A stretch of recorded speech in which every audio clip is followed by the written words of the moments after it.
21 jours de jeûne et de prière. Une convocation divine à ne pas manquer.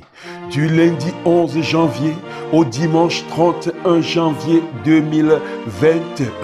C'est au 5720 Boulevard Monk, Mission du Plein Évangile Canada, affilié aux Assemblées de Dieu canadiennes.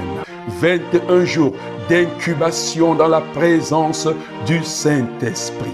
21 jours pour faire exploser le héros qui sommeille en toi. Un moment inédit dans la présence de Dieu avec pour thème « Vaillant héros, va avec la force qui est en toi ». 21 jours de jeûne et de prière.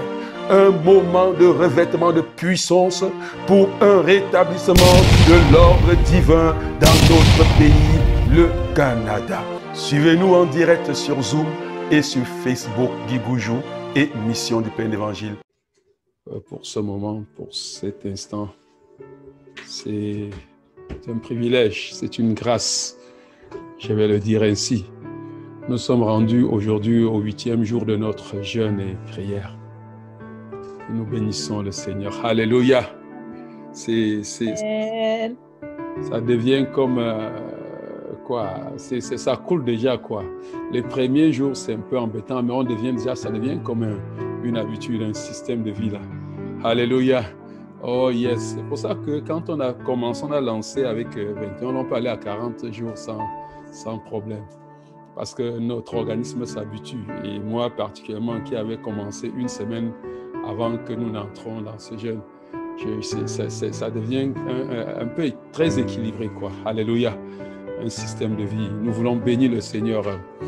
Nous allons commencer aujourd'hui une autre partie de notre cheminement. Nous avons déjà fait la première partie sur comprendre nos ennemis qui étaient Amalek et Madian. Nous avons compris qui était Amalek, qui est celui-là qui résiste, qui s'oppose à ce que tu ne partes pas sur la montagne, à ce que tu n'ailles pas en comptant la parole de Dieu. C'est celui-là qui se lève et qui ne veut pas que tu ailles chercher Dieu. Non, il va s'opposer à toi, il va faire tout et tout pour s'opposer à toi. Il ne va pas vouloir que tu ailles à la montagne. Mais la Bible dit, c'est le Père lui-même, c'est Dieu lui-même qui dit que Amalek est celui qui a levé la main. Il a levé la main sur son trône. Il a dit qu'il a levé la main contre son trône. Et c'est extraordinaire. Il dit que le combat désormais, ce sera son combat. Ce sera le combat de Dieu, le combat de l'Éternel. Le combat contre Amalek, n'est pas notre combat, c'est le combat de l'Éternel. Alléluia. Nous bénissons le Seigneur pour cela et nous disons que c'est le combat du Seigneur. Et nous avons vu que lorsque tu es allé jusqu'à la montagne, oui, et que tu as pris la parole, parce que les enfants d'Israël allaient au mont Sinaï, quand ils ont sorti de l'Égypte, ils sont allés au mont Sinaï, c'était pour faire quoi? C'était pour prendre la parole, pour prendre la parole qui allait être la lampe à leurs pieds, qui allait être la lumière sur le sentier. Et Amalek, dont ne voulait pas que nous puissions prendre cette parole qui nous révèle notre destinée et qui révèle à nous le plan de Dieu pour notre vie. Et c'est ce que l'ennemi fera. Et il dit, bon, écoute, si tu peux prendre la parole et tu vas à la montagne, tu as la parole, j'enverrai Madian. Et Madian, avec un but, Madian voulait étouffer la parole de Dieu dans nos cœurs pour qu'elle ne porte pas des fruits. Pour que tu aies la parole de Dieu, tu as la parole de Dieu dans ton esprit, mais tu restes stérile. Stérile, pourquoi? Parce qu'il t'oppose et il ne veut pas que tu puisses, bien-aimé, saisir, que tu puisses jouir de la parole de Dieu et en étouffant donc la parole de Dieu dans ton cœur avec les soucis de la vie. Les choses qui sont tout à fait nécessaires. Mais Madian se place pour te détourner et pour donc rendre ton cœur amer, y mettre les soucis de la vie. Les soucis que Dieu a pour toi, tu portes toi-même. Les fardeaux que tu devais laisser Dieu porter pour toi, tu portes toi-même et ça te rend triste, ça te rend ennemi avec Dieu. Donc, nous avons vu ça et je ne peux pas oublier, je ne passerai pas sans nous rappeler les trois, je n'oublierai jamais. Alléluia. Je n'oublierai jamais là où je suis sorti, le chemin que j'ai fait avec Dieu. Le deuxième, c'est quoi? Je n'oublierai jamais que c'est Dieu qui me donne la force, dont il est ma force. La force ne vient pas de moi. Et le dernier, je n'oublierai pas, jamais. Je n'oublierai jamais mon Dieu pour aller après les idoles. Pour aller après les idoles, les idoles qui sont dans nos cœurs, que les soucis de ce monde. Mais il y a un idole extraordinaire ici, dans le pays, en Amérique du Nord, c'est le dollar. C'est vrai qu'un peu partout, mais ici, le dollar, quand on appelle son nom, les cœurs tremblent. Pas ton cœur, je ne dis pas toi qui es connecté, je dis là-bas dehors, alléluia. Tu n'es pas dans ce stade-là.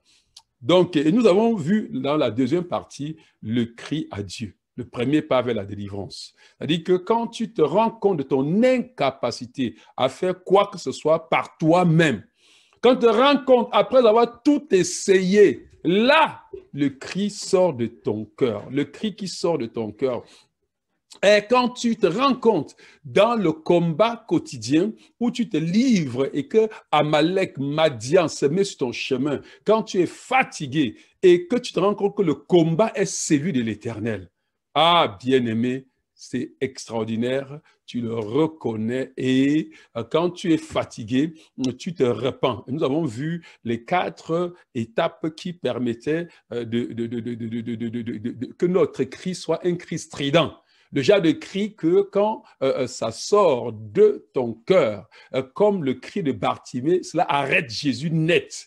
Le genre de cri que quand cela sort de ton cœur, Jésus n'a pas besoin, ça ne demande pas à Jésus avant de localiser la provision pour toi, le genre de cri qui est sorti du cœur de cette femme à perte de sang, qui avait tout dépensé son argent, il n'avait plus d'espoir, sinon en Jésus. Bien-aimé, tu n'auras pas un cri strident, perçant, qui va ébranler les cieux, qui va faire que Dieu se lève de son trône, qui va faire sortir des narines de Dieu la fumée de sa bouche, le feu. Tu n'auras pas ce cri jusqu'à ce que tu te rendes compte de ta misère, de ton incapacité à faire quoi que ce soit par toi-même et de reconnaître la toute-puissance de Dieu. Et de comprendre dans une chose, nous avons vu cela la fois passée, nous avons vu ce qu'il fallait bien aimer, ce genre de cri qui ressortait dans ton cœur et qui allait et qui faisait en sorte que Dieu se lève sur son trône. Et nous avons dit que quand nous clôturons samedi et dimanche, nous avons parlé de reconnaître Dieu, les droits de Dieu. Alléluia. Nous avons vu cela dans la vie de Gédéon. Gédéon, qu'est-ce qu'il a fait? Il a dit à Dieu, Seigneur, si vraiment j'ai trouvé grâce à tes yeux. C'est-à-dire, il reconnaît déjà qu'il a besoin de la grâce de Dieu. Il reconnaît qu'il n'est rien sans la grâce de Dieu. Je vais te dire que tu n'es rien sans la grâce de Dieu. La grâce de Dieu est ce qui te donne tout. La grâce de Dieu, c'est ça qui te donne la capacité de tenir dans sa présence. La grâce de Dieu est cette faveur imméritée. Tu as cette faveur, tu n'as pas mérité. Et la grâce de Dieu, à un certain niveau, nous avons dit ça, nous avons vu ça quand nous parlions des actes rédempteurs, que la grâce de Dieu devient un décret qui signe et c'est-à-dire que qui déroge toute autre loi, toute autre disposition contraire, même toute autre disposition qui était légale. La grâce de Dieu surpasse la bien-aimée. Et c'est pour ça que si j'ai trouvé grâce, laisse-moi venir m'offrir, laisse-moi déposer mon cœur. Et c'était ça, l'offrande. Il a dit, laisse-moi donner l'offrande. Et c'était la matérialisation de ce que, Seigneur, mon cœur t'appartient. Est-ce que quelqu'un comprend? Je te donne ce qui te revient de droit, mon cœur, l'adoration. Parce que l'offrande, l'autel, c'est une manière d'adorer le Seigneur. Et par la grâce de Dieu, nous allons introduire aujourd'hui sur les autels. Par la grâce de Dieu, si nous finissons à temps la première partie. Donc, qu'est-ce que nous avons dit? Comment? La première, aujourd'hui, donc, nous allons passer sur les préalables. Alléluia. Les préalables pour cette victoire. Nous avons vu les premiers pas qui étaient le cri. Et aujourd'hui, nous allons parler donc des préalable. Seigneur, nous te bénissons et nous te rendons infiniment grâce. Seigneur, c'est un privilège. C'est une joie éternelle, Dieu. Comment te dire, éternel, ce que nous ressentons, Seigneur, quand nous venons dans ta présence. Comment exprimer ces choses éternelles et te dire à quel point, Seigneur, nous nous prosternons devant toi pour te dire que tu es notre Dieu, il n'y a point d'autre comme toi. Seigneur, béni sois-tu éternellement. Toi qui étais, toi qui es, toi qui vis éternellement, au nom puissant de Jésus-Christ. Amen. Nous allons prendre aujourd'hui à partir de Juges chapitre 6, le verset 25, et je crois qu'aujourd'hui, nous allons nous arrêter simplement au verset, si j'ai bonne mémoire, on ne va pas aller très loin aujourd'hui.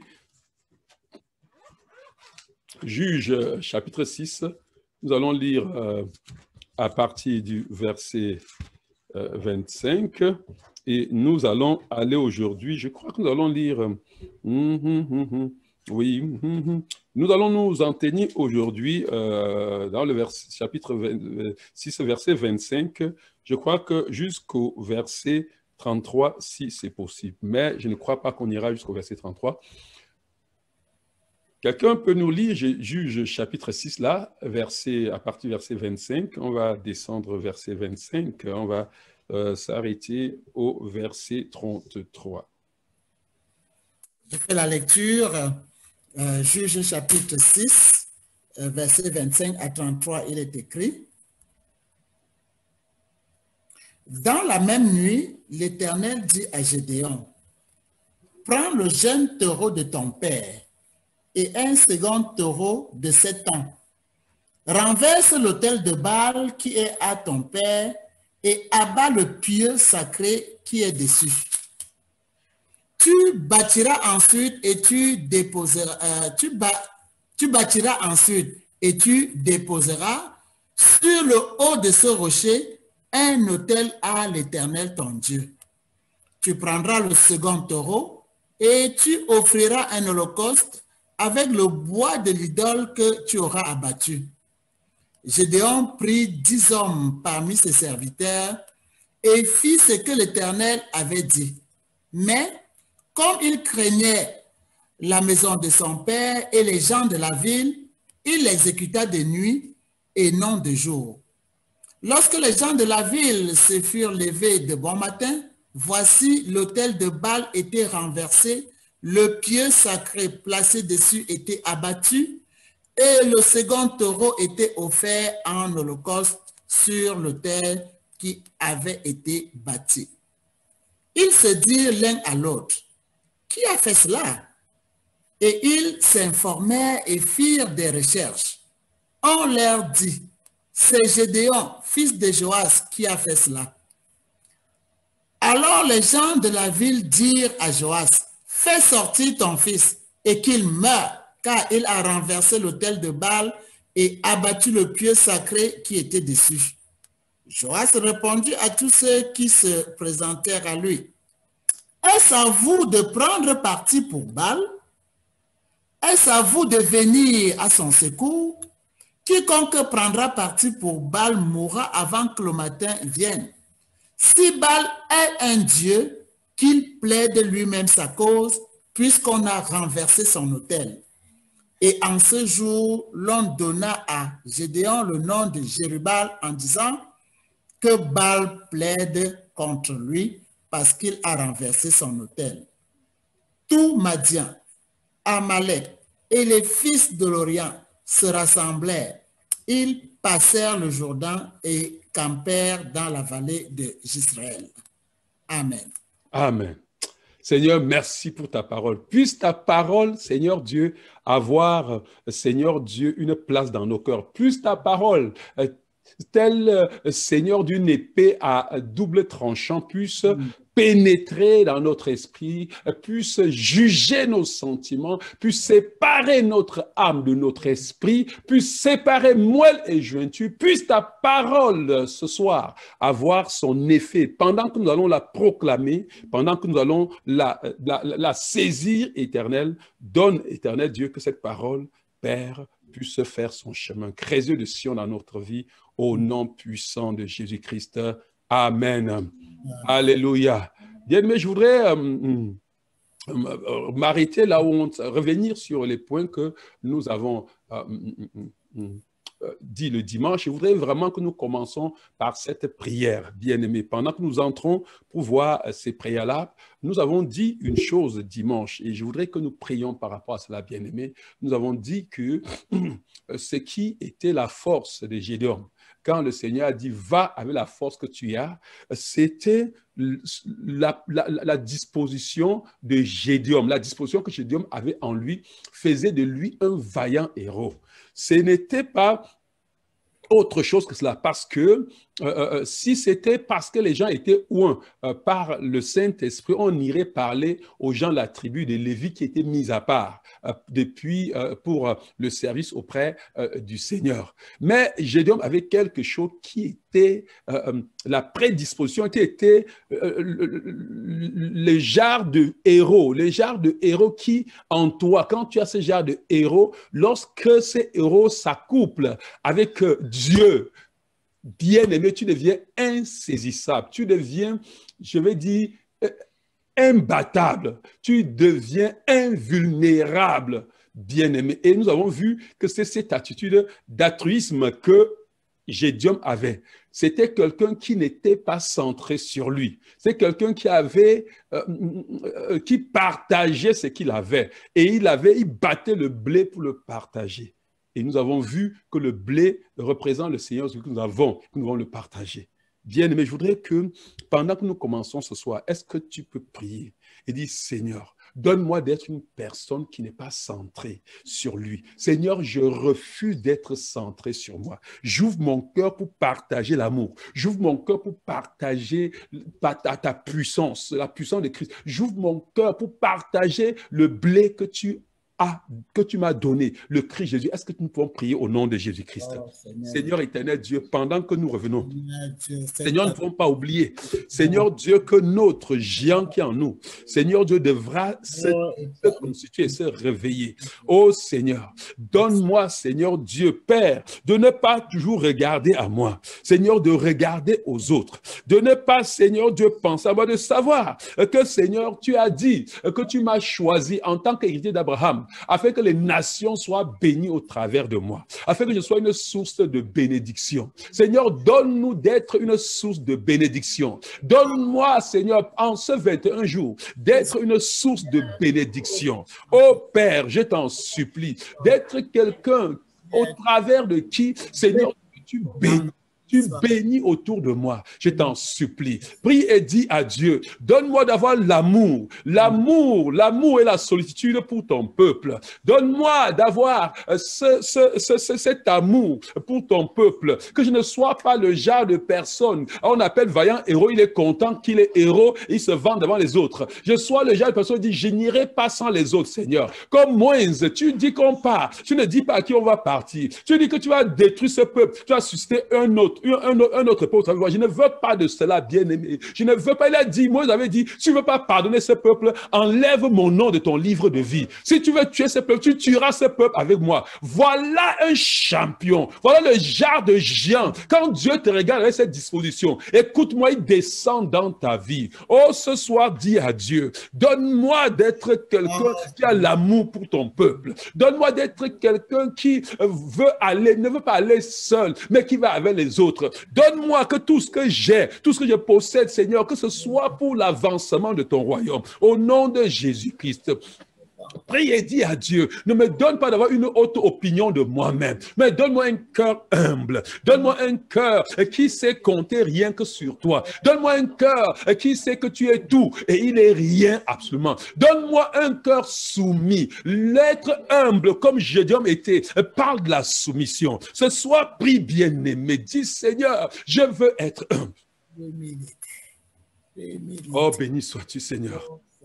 Conduis-nous dans cette humilité. Toi-même, tu as dit, Seigneur, que tu fais grâce à ceux qui sont humbles et que tu résistes aux orgueilleux. Donne-nous par ton esprit que nous voyons ce que veut dire l'orgueil. Seigneur, illumine, révèle en nous, que nous comprenons, Seigneur, et qu'en retour, la gloire te soit donnée. Au nom de Jésus-Christ. Amen. Bien-aimés, je voudrais vous dire quelque chose.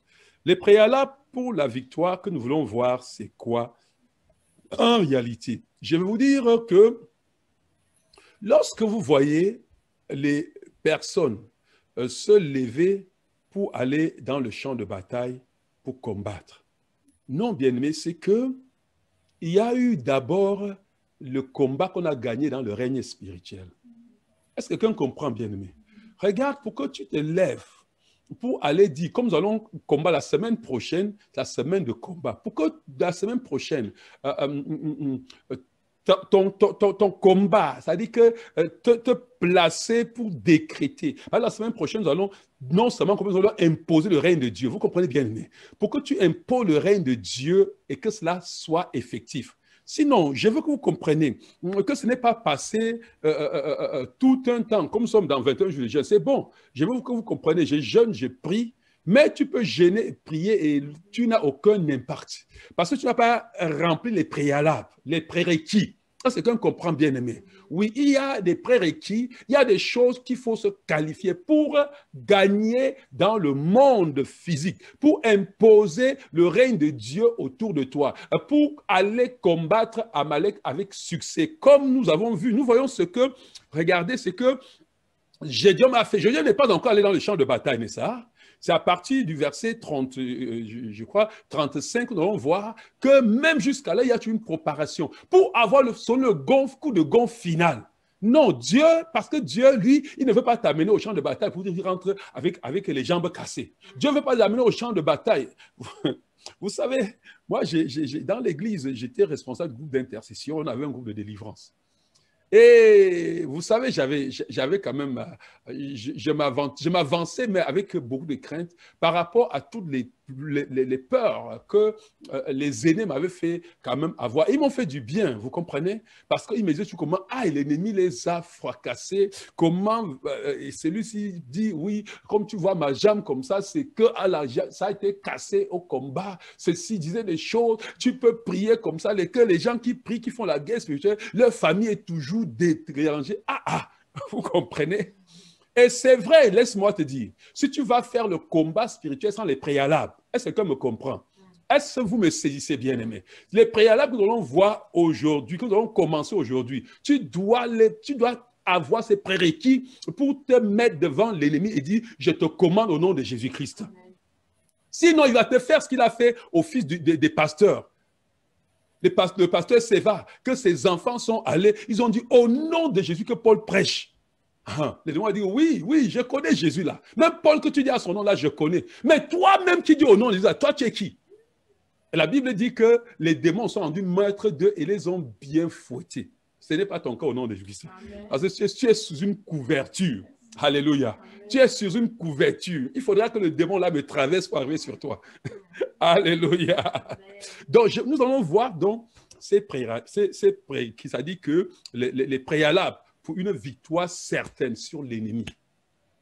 La première des choses que nous allons revenir dessus, mais nous allons voir ça dans une autre dimension. Vous comprenez très bien parce que c'est important, c'est attirer le regard de Dieu sur soi. Le premier point que nous allons développer, c'est attirer le regard de Dieu sur toi. Et nous avons déjà vu un peu comment, quand nous parlions de la force qui était en Gédéon. Nous avons vu cette force. Mais regardez, il y a cette force-là. Il y a quelque chose qui attire le regard de Dieu sur toi. Il y a quelque chose qui fait que Dieu pose ses yeux sur toi. Regardez, je veux que vous compreniez très bien pourquoi. Dieu en cette période de 21 jours que nous sommes dans sa présence, je veux que pendant cette période-là, que le regard de Dieu soit sur toi au nom de Jésus-Christ. Est-ce que quelqu'un comprend? Oui, parce que regardez, le combat est celui de l'Éternel. Nous avons dit ça, n'est-ce pas? On n'est plus à démontrer. On a lu ça dans le livre de Exode chapitre 17, n'est-ce pas? Et puis même partout, nous allons voir. Même Moïse disait que regardez, et vous allez voir, regardez, vous allez voir le Seigneur. Restez silencieux, vous allez voir le Seigneur combattre. Josaphat même, quand il était dans la détresse, il est entré dans la prière. Quand le prophète lui a dit, il a dit que le combat, c'est le combat de l'Éternel, que vous allez voir demain comment l'Éternel combattra pour vous. Et la même chose, quand Ézéchias, dans 2 Rois 19, quand Ézéchias a été menacé par Sanchérib, Vous vous rappelez, il avait écrit une lettre pour menacer les enfants d'Israël. Ils avaient déjà assiégé les villes. Nous sommes en train de parler de la guerre spirituelle. Nous sommes dans 21 jours de prière. Le gens qui en nous devra se lever, devra se lever et manifester la victoire. Il a pris la lettre. La première, c'est important, l'étape si bien aimée. C'est important de comprendre. Ézéchias, si vous connaissez l'histoire du roi Ézéchias, vous allez voir quel était son cheminement. C'est quelqu'un qui, quand il a pris le trône, la première chose qu'il a fait, il a restauré l'autel de Dieu. Il a détruit les autels sataniques. Il a restauré l'autel de Dieu. C'est pour ça que quand il prenait sa lettre pour aller au temple, ah my goodness, quand il a fini de prier, on dit que Sanchérib, avec toute l'armée, la Syrie qui était remplie là, la même nuit, ils ont tiré l'épée les uns contre les autres. Le carnage. Oui. 180 000 sont morts. Donc, je veux que vous compreniez qu'il y a un préalable. Que quand tu vas commencer à parler, je veux vraiment que nous nous réglons tous, je vous en prie. Pour quand on va entrer même dans la prière, dans le combat, dans le lieu spirituel, comme Sanchérib est entré avec cette lettre, que les choses se passent. Écoute bien aimé, tu sors de ce 21 jours en ayant acquis la victoire dans tous les sens au nom de Jésus-Christ. Ça, c'est le déclic. J'ai dit, c'est le déclic pour les gens que tu portes dans ton cœur pour amener. Et nous allons voir pourquoi tu peux porter. Tu ne peux pas porter les gens dans ton cœur sans les préalables. Le combat est celui de l'Éternel. Écoutez, ça veut dire que quoi? La victoire est sa victoire. Dieu veut manifester la victoire. Mais Dieu cherche des cœurs. Dieu est... Regardez, rappelez-vous, nous avons vu ça dans 2 Chroniques, chapitre 16, verset 9. Il dit que lui, l'Éternel, regarde partout sur la terre pour soutenir ceux qui ont le cœur tout entier en lui, à lui. Donc, les préalables bien-aimés, c'est que tu t'assures que ton cœur, regarde, quand ton cœur est tout entier, Dieu, à toi, tu fuis même, Dieu va te courir pour te sélectionner. Dieu va venir s'investir en toi. Alléluia. Et je vais vous situer dans le contexte, vous comprenez pourquoi Gédéon, pourquoi encore Dieu est venu vers Gédéon. Pourquoi Gédéon n'a pas appelé. C'est ça qu'il fallait pour que Gédéon soit capable d'aller pour combattre. Et je vais lire ça dans 2 Chroniques, chapitre 16, une partie de l'histoire, vous allez comprendre justement pourquoi. 2 Chroniques, chapitre 16, versets 7 à 9. À cette époque, le prophète Anani vint trouver Asa, le roi de Juda, et lui dit, au lieu de t'appuyer sur le Seigneur, c'est en train de lire dans Parole de vie, au lieu de t'appuyer sur le Seigneur, ton Dieu, tu t'es appuyé sur le roi d'Assyrie. C'est pourquoi l'armée du roi d'Assyrie a échappé à ton pouvoir. Que la raison pour laquelle tu as perdu cette bataille, la raison pour laquelle tu as pris les enfants, tu as pris l'équipe de combattants, tu es allé sur le terrain. Et comme vous aviez déjà eu trop de victoires, la raison pour laquelle tu as perdu cette fois-ci, il dit pourquoi? Il dit, parce que tu t'es appuyé, tu t'es pas appuyé sur l'Éternel. Tu t'es pas appuyé, tu as été appuyé sur le roi de Syrie.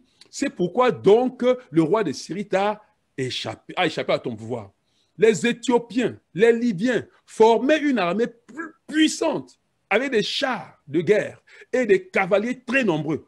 Pourtant, le Seigneur les avait livrés à ton pouvoir parce que tu t'étais appuyé sur lui. Il dit oui, le Seigneur regarde partout sur la terre pour soutenir ceux qui sont attachés à lui de tout leur cœur. Mais cette fois-ci, tu as agi de façon stupide. Et à partir de maintenant, tes ennemis te feront la guerre. À partir de maintenant, tes ennemis vont te battre aller et retour. Parce que tu ne t'es pas appuyé totalement. Bien aimé, nous sommes en train de dire, je ne sais pas, Gédéon, comme vous voyez, bien aimé, je veux que vous voyez, nous allons revenir dans la vie de Gédéon, qui est notre héros, qui est celui sur lequel nous sommes en train de nous appuyer, pour que vous compreniez comment Gédéon s'était appuyé totalement.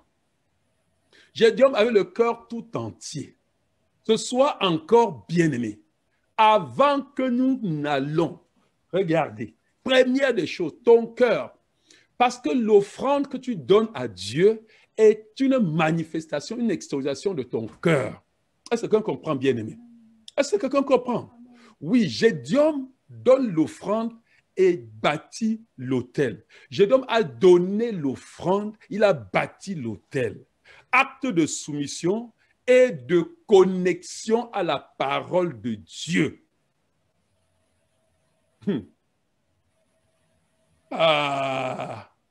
Et Dieu alors voyait en lui un homme qui pouvait jouer sur son cœur comme il veut pour délivrer son peuple. Dieu veut un cœur qu'il peut tenir entre sa main, orienté comme il veut, te piloter de l'intérieur. Il sait que quand tu as donné tout ton cœur et qu'il te pilote, la victoire est assurée.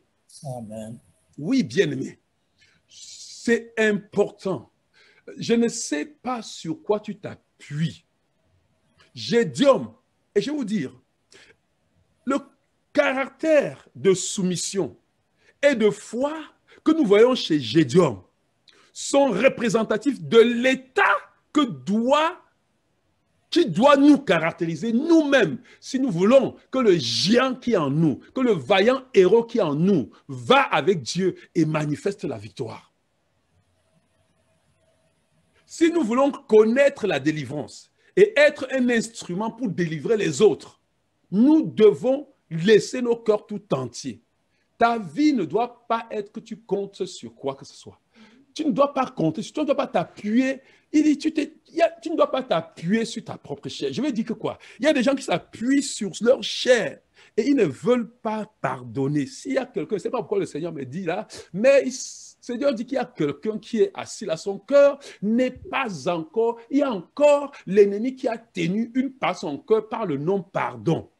Libère, bien-aimé, si c'est n'importe qui, fais tout et tout. S'il est n'importe où, appelle-le, fais la paix avec lui avant de continuer dans ce combat. Laisse que ton cœur soit tout entier.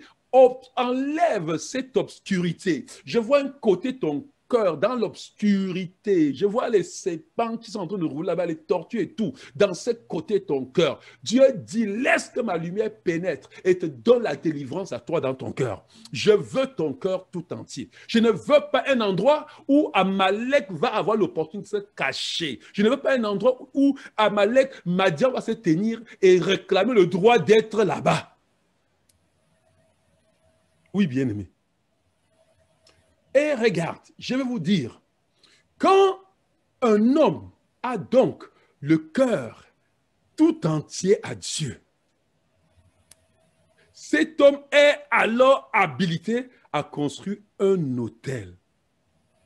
Donc, c'est ça le rôle de l'autel. Construire l'autel avec l'intention de placer donc Dieu au centre de sa vie et de rendre à Dieu ce qui lui est dû, ton cœur.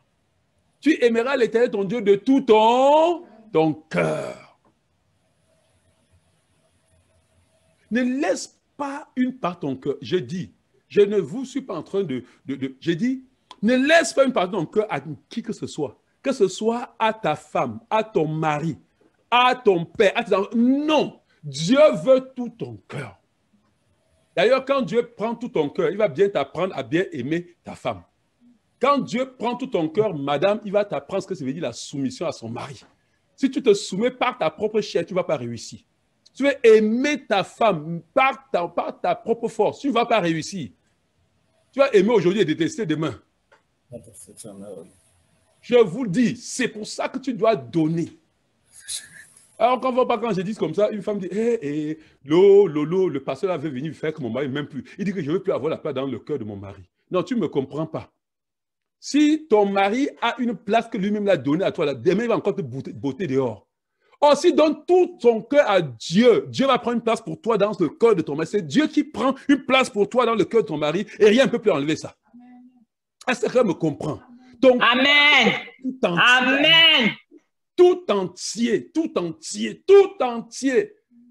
Si ton cœur, madame, est tout entier à Dieu, Dieu va prendre une place de roi pour donner à ton mari dans ton cœur. il sera le roi dans ton cœur. Parce que Dieu va l'installer comme son représentant légal. Amen. Tu vas voir Dieu au travers de ton mari. Si ton cœur est tout, est-ce que quelqu'un comprend ce que je suis en train de dire? Oui, pasteur. J'ai dit une vie, j'insiste dessus. Le combat se gagne quand ton cœur est tout entier à l'Éternel.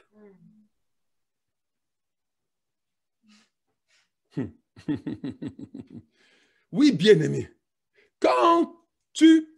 Et je vais vous dire, et ça, je veux que je vais vous donner la transition. Regardez. Il y a les choses, comprenez. Quand je dis que mon cœur, comme Gédéon, quand je reconnais Dieu, je dis que Seigneur, je te donne mon cœur. Je vous dis que vous comprenez très bien. Il y a, n'oubliez pas que nous vivons dans un monde physique et que nous interagissons dans un monde spirituel.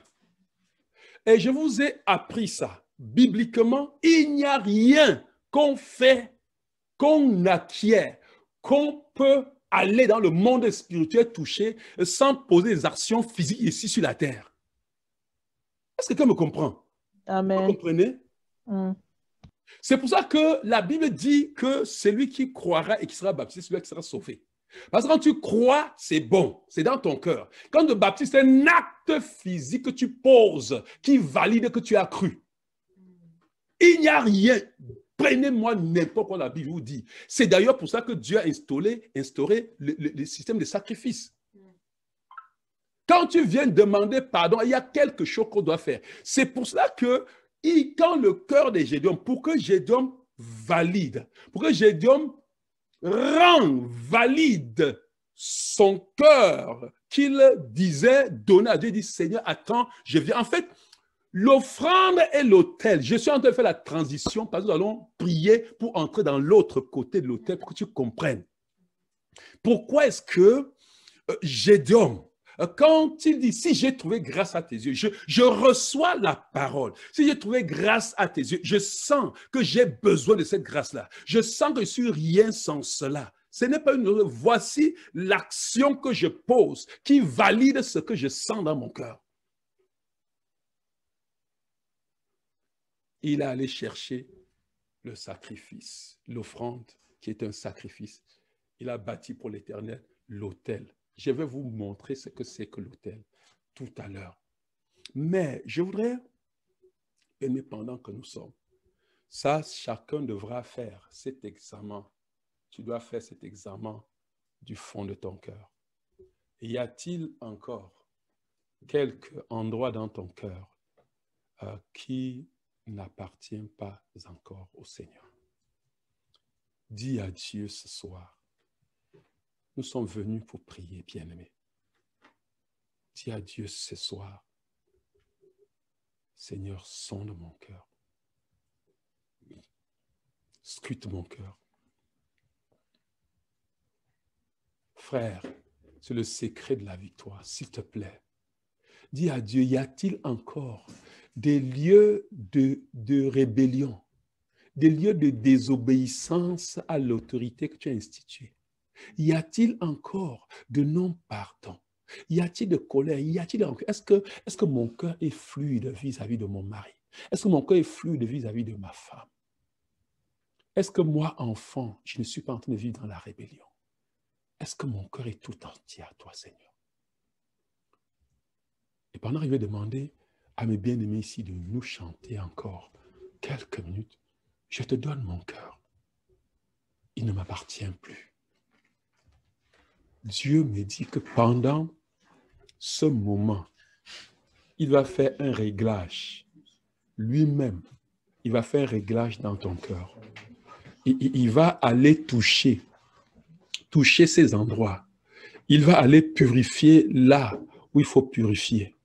Dieu me dit que les ténèbres qui sont dans ton cœur, mon frère, ma sœur, que pendant que tu vas l'adorer, pendant que tu vas t'élever dans cette confession, ne sois pas en train de chanter par ta bouche seulement, mais que ton cœur soit en train de chanter. Je vais entrer dans ton cœur. Et le signe que tu vas avoir, que je suis entré dans ton cœur, tu vas le ressentir ce soir. C'est que tout fardeau sera ôté du dessus de tes épaules. Regarde, le signe pour lequel tu vas savoir, la paix que tu n'as jamais expérimentée va te saisir. Parce que regarde, tu ne peux pas aller construire l'autel, tu ne peux pas aller renverser l'autel de Baal quand ton cœur n'est pas tout entier, quand tu n'es pas devenu ce sacrificateur, quand tu n'as pas laissé ton cœur sur l'autel. Bien-aimé, je voulais te dire, nous avons dit bien-aimé, je considère ton sacrifice comme validé. Et pendant que nous allons l'offrande là, nous allons le préparer. Ce sacrifice, nous allons le donner. Pendant que nous sommes, je veux que tu laisses ton cœur aller. Je te donne mon cœur. Il ne m'appartient plus. Ce que j'ai de meilleur,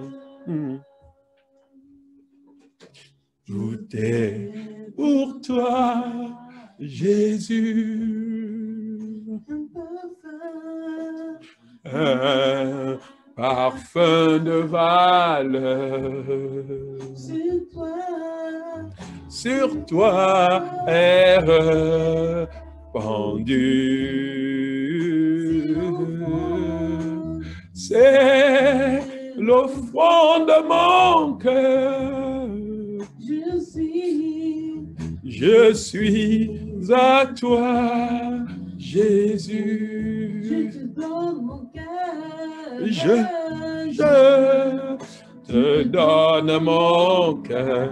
Oh Seigneur Yahweh, oh Seigneur, entends le cri de quelqu'un ce soir, Seigneur. Entends la confession de ma sœur ce soir, Seigneur. Entends la confession de mon frère ce soir, Seigneur. Entends la confession d'une femme ce soir, Seigneur. Entends la confession d'un mari ce soir, Seigneur. Entends la confession d'un enfant ce soir, Seigneur.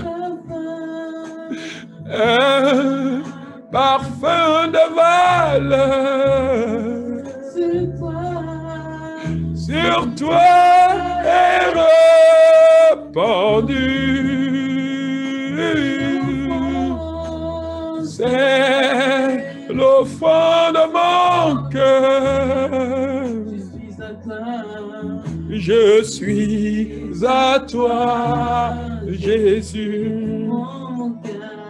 Prends mon cœur, prends mon amour, je te donne tout.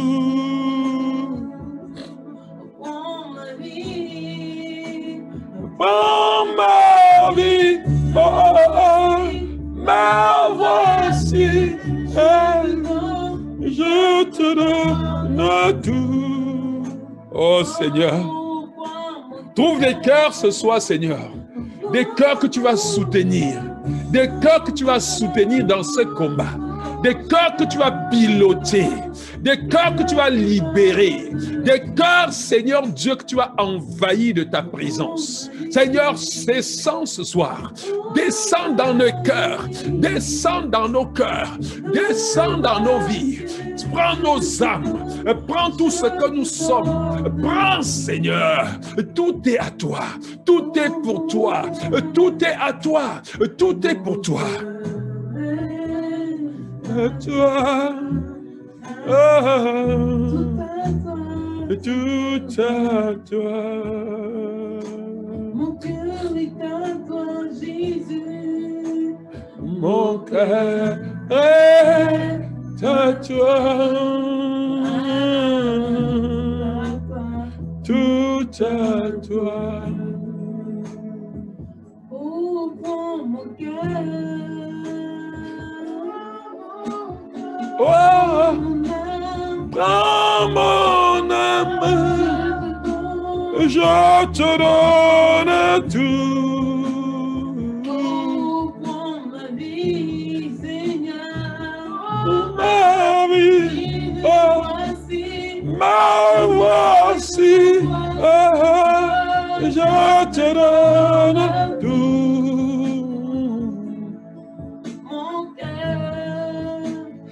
Mon cœur est à toi.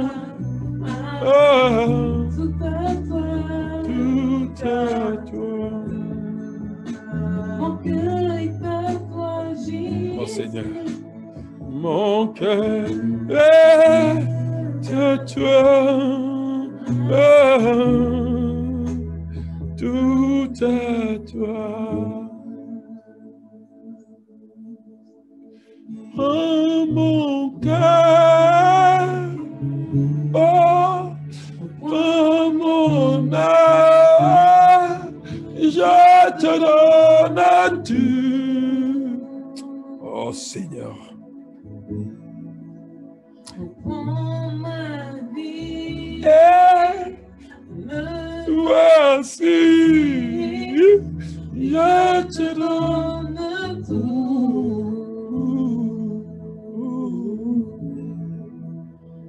Prends mon cœur. Prends mon âme. Je te donne tout.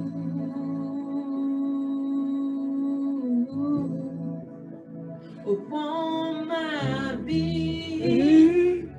Me voici,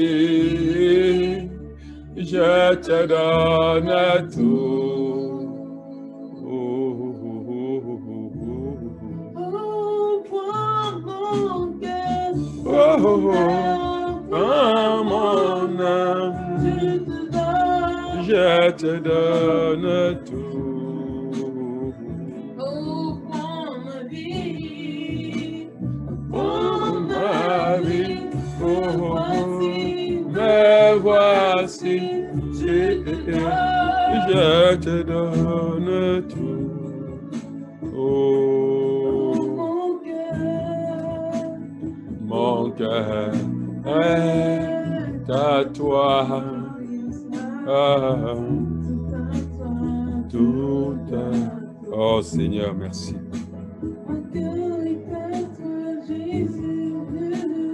Mon cœur est à toi. Tout à toi. Oh bien-aimé, nous bénissons le Seigneur. Et ce soir, bien-aimé, je vais vous positionner avant que nous n'entrons dans l'autre partie. Nous allons commencer ce soir à parler des autels parce que il est temps pour nous que nous renversons. Nous entrons pour renverser les autels de Baal. Et je vais vous dire quelque chose, bien-aimé. Dieu a fait de nous les sacrificateurs. Des gens qui sont à mesure de bâtir les autels, de renverser les autels, d'officier sur les autels. Et c'est pour cela, bien-aimé, que nous avons passé le temps à revêtir nos vêtements de sacrificateurs. À telle enseigne que dans le monde spirituel, tu sois identifié et qu'on sache que tu es mandaté par Dieu, que tu as pris ta place. Oui, Seigneur. Nous avons encore cette grâce, je suis en train de te dire. C'est pour ça que lorsque tu élèves ta voix à Dieu, ton cœur est purifié. Et ce n'est pas à cause de toi, c'est à cause du sang de Jésus-Christ. Oui, bien-aimé, nous ne regardons pas à nous-mêmes, mais nous regardons à Christ. Celui-là qui est mort et ressuscité pour nous. Et je voudrais que tu comprennes pendant que nous entrons dans cette phase. Et l'une des choses que la parole de Dieu dit avant la transition, avant le passage que nous avons lu, la Bible dit, verset 24, « Et Gédéon bâtit là un autel à l'Éternel et lui donna le nom l'Éternel paix. » Il existe encore aujourd'hui à Ophra, qui appartient à la famille d'Abiézer.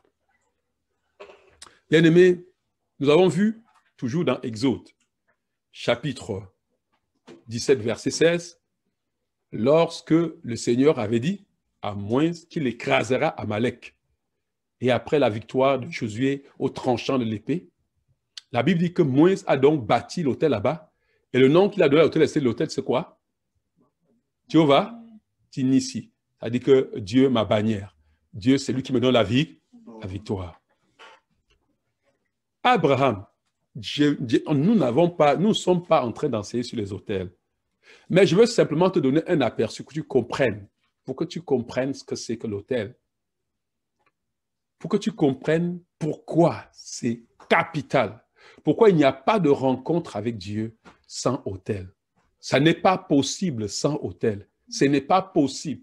Et pourquoi je veux t'amener à comprendre véritablement ce que c'est que l'autel, pour que tu comprennes pourquoi est-ce que tu peux n'avoir pas été de manière, comprenez-moi très bien, de manière délibérée.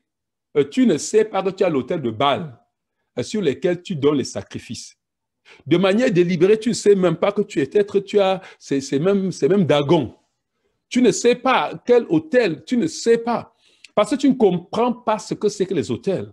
Tu crois que tu as dans ton esprit toujours cette pensée des pierres qu'on prenait et puis on devait élever des pierres pour verser le dessus et ça devient l'autel. Et peut-être pour toi qui connaît bien, je ne sais pas, qui connaît bien ces autels dans tous les, qu'on ne vous trompe pas, dans toutes les races, des cultures du monde, on bâtit l'autel. Il n'y a aucun être humain, que ce soit en Europe, que ce soit en Amérique du Nord où nous sommes ici, que ce soit en Afrique. Il n'y a personne. Les gens ont les autels ici, d'ailleurs, partout. Vous allez dans les magasins des Asiatiques, vous allez voir Bouddha. Quand ils font leur magasin, ils ne se cachent même pas. Quand ils font leur magasin, à un coin de leur magasin, il y a un petit autel qu'ils ont dressé pour Bouddha. Ils ont mis même la statue de Bouddha là-bas. Et si vous passez par, vous allez voir qu'ils brûlent de l'encens dans cet endroit-là. Soit quand vous entrez dans les magasins des Asiatiques, il y a toujours un parfum d'encens là, de parfum qu'on brûle, qui brûle sur leur autel. Mais regardez, que tu bâtisses de manière consciente ou pas, je veux que tu comprennes comment l'autel peut se bâtir, même de manière inconsciente. En fait, inconscient parce que tu ne sais pas que l'acte que tu es en train de poser, tu es en train de raviver l'autel, tu es en train d'allumer l'autel, tu es en train de bâtir l'autel. Est-ce que quelqu'un comprend ce qu'on est en train de dire? En fait, qu'est-ce que l'autel? Pourquoi ça existe? C'est quoi toute affaire là, l'autel? Je vais simplement te dire que l'autel est un endroit, est un point de communication entre le monde spirituel et le monde physique. L'autel est une porte qu'on ouvre pour communiquer, pour qu'il y ait une communication, pour qu'il y ait échange entre le monde physique et le monde spirituel. Est-ce que quelqu'un me comprend? Je parle très simplement. C'est pour cela que, si vous voyez, toutes les personnes, que ce soit Jacob, quand il était en route, en fuite, vous comprenez, bien-aimé, lorsqu'il s'est couché, et là, sur cet endroit-là, bien-aimé, il a eu ce rêve, et il a vu une échelle qui allait au ciel, et les anges descendaient et montaient, et Dieu lui a rappelé la parole qu'il avait donnée à Abraham, à Isaac, à lui. On dit que quand il s'est levé là-bas, il a bâti l'autel. Pourquoi il a bâti l'autel? Comprenez que vous comprenez très bien. Ce que Dieu lui a dit est une parole spirituelle. Est-ce que quelqu'un me comprend? Ce que Dieu a dit, que voici, c'est spirituel. Maintenant, pour que cette parole qui est spirituelle se manifeste dans sa vie physiquement, il faut qu'il ouvre une porte qui donne sur le monde, dans le monde spirituel, pour amener à la manifestation cette parole dans sa vie. En fait, il faut qu'il s'engage, il faut qu'il donne son assentiment, il faut qu'il se connecte lui-même à cette parole. Parce que aucune divinité ne pourra agir dans ta vie sur la terre, ici sur la terre, sans que tu lui ouvres la porte. Est-ce que quelqu'un me comprend? C'est pour cela que vous allez voir, il n'y a personne qui a œuvré avec Dieu et qu'il n'a pas bâti d'autel. Dieu lui-même est descendu, s'est fait chair et a marché comme les hommes pour bâtir l'autel, pour créer une porte ouverte sur les cieux. Nous allons arriver sur ça. que tu comprennes. Ce n'est pas possible. Personne ne peut. Là, maintenant, en réalité, qu'est-ce qui arrive? Qu'est-ce qui est une porte? Comment la porte s'ouvre? C'est quoi? Est-ce que l'autel, c'est parce que j'ai amassé une pierre ici et tout le temps je viens là-bas? Est-ce que l'autel, c'est tous les pierres? Parce que pour ceux qui viennent de l'Afrique et qui nous écoutent là, vous savez que en Afrique, il y a des arbres qu'on fait des autels avec. Il y a des endroits qui sont des pierres. D'ailleurs, il y a des arbres que nous voyons. Il y a des pierres. Quand vous passez en Afrique, dans les villages, là, vous allez voir des endroits, des pierres sur lesquelles on a versé l'huile. Et qu'on vient régulièrement verser l'huile là-bas. C'est l'autel. Vous avez des arbres où on vient constamment par là-bas lancer de la nourriture, faire des sacrifices. C'est l'autel. Mais qu'est-ce qui fait l'autel? Qu'est-ce qui peut faire qu'en un endroit donné, j'ai dit en un endroit donné, il y a une porte ouverte, qu'il y ait une connexion entre le monde spirituel et cet endroit? C'est quoi? Qu'est-ce qui fait l'autel? C'est parce que je suis venu, j'ai dit que j'accepte. Qu'est-ce qui fait vivre? Je vais te dire bien, mais regardez. L'autel naît, prend vie. C'est-à-dire que l'autel prend vie avec un sacrifice. Et l'autel vit par les sacrifices.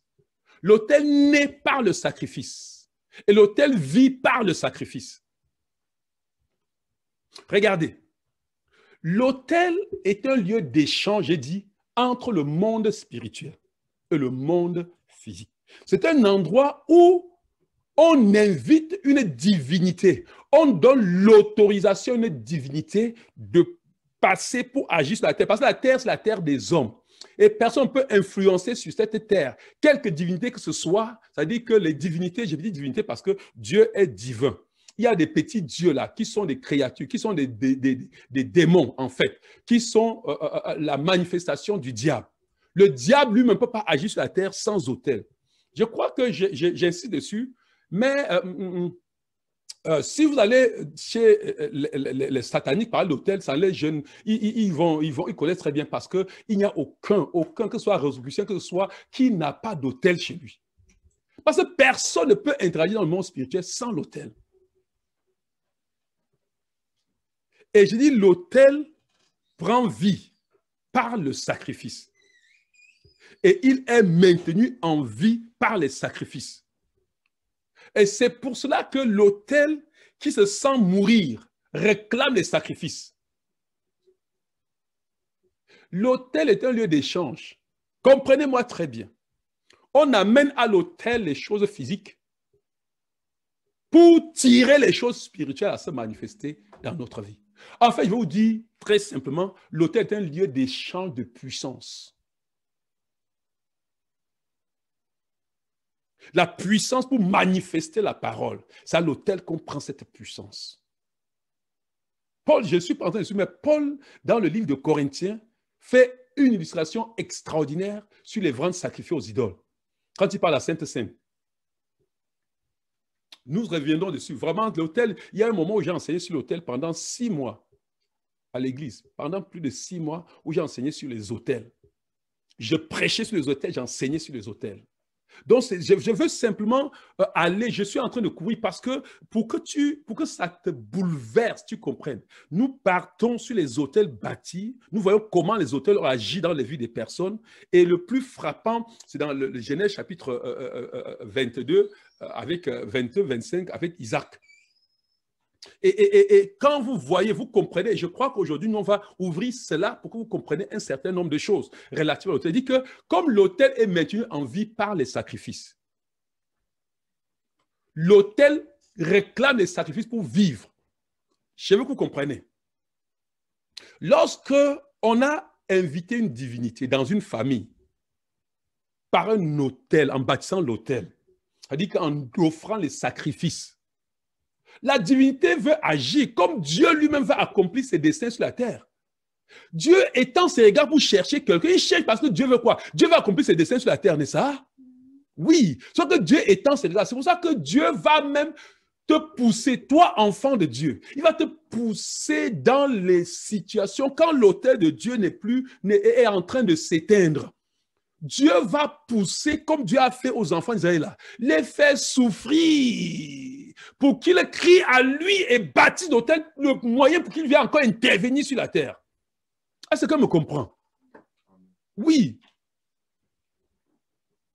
Non, les autels, pour ceux qui sont en Afrique, ils savent qu'il y a des moments comme ça que tu ne prospères pas, tu souffres, tu as des problèmes, tu as ceci, et puis un coup de fil va te venir du village, il dit que, écoute, l'autel familial réclame des sacrifices. Ça fait longtemps, il faut que tu envoies un corps, il faut que tu envoies une poule, il faut que tu envoies ceci. L'autel réclame, viens sacrifier. Quand tu donnes un petit sacrifice, ça laisse un peu en paix pour un temps, et après, ça demande encore le sacrifice.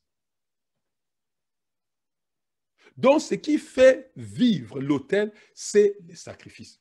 Et l'autel, comme vous voyez, on peut renverser l'autel. Nous allons renverser. Vous voulez dire, mais l'autel ne meurt pas. En termes de mort, comme vous comprenez, mort physique. Parce que quand je meurs physiquement, je n'existe plus, n'est-ce pas? Mais l'autel, on peut le renverser, on peut l'éteindre. Mais quelqu'un viendra et peut rebâtir cet hôtel-là. Rebâtir cet hôtel-là ne veut pas dire qu'il va prendre encore les pieds pour acheter là. Rebâtir cet hôtel veut dire qu'il va mettre le sacrifice sur cet hôtel. C'est pour ça que, pour ceux qui savent, il y a une période, et ça ne se cache pas. Pour ceux peut-être qui viennent du Cameroun, qui sont parmi vous et qui ont habité dans la ville de Yaoundé, je vous dis les hôtels qui sont récurrents qu'on sait. Il y a un carrefour où et c'est quand même curieux de voir que dans tous ces carrefours, ils ont bâti des statues. Et dans tous ces carrefours, les accidents graves en fin d'année, c'est là-bas, pour verser du sang dans ces hôtels-là. Comme il y a un carrefour qu'on appelle le carrefour la mort. Parce qu'il y a l'hôtel, on appelle il y a même un hôtel bâti, c'est bien bâti. Mais les gens sont tellement morts là-bas d'accident, c'est-à-dire que tu es en train d'aller là-bas et puis c'est comme si ta voiture a dérouté, tu viens, tu cognes là-bas et puis tu meurs là-bas, le sang se verse là-bas. Parce que l'hôtel veut le sacrifice. Et je vais vous dire, l'hôtel de Dieu veut aussi le sacrifice. C'est pour ça qu'il a dit à Gédéon, Nessa, renverse l'hôtel là, bâtis pour moi, prends un bélier, sacrifie là-bas. Je vais descendre. Appelez-moi, je vais descendre dans votre combat là. Est-ce que quelqu'un me comprend? Amen.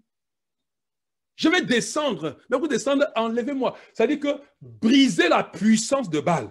Donnez-moi la puissance dans ce peuple-là. Remettez mon autel en place. Amen. Et versez-moi du sang dessus. Donnez-moi la vie dessus. Est-ce que quelqu'un me comprend? En fait, l'autel, c'est un lieu d'échange de vie. Je viens avec ma vie de simple humain. Je mets sur l'autel pour prendre la vie de Dieu. Alléluia. Et bien aimé, je vais vous dire, l'autel parle. L'autel a une voix. Ce qu'on appelle, on parle de la réclamation. Regarde. Il y a des personnes qui, dans leur enfance, ont été sacrifiées à des idoles dès leur naissance.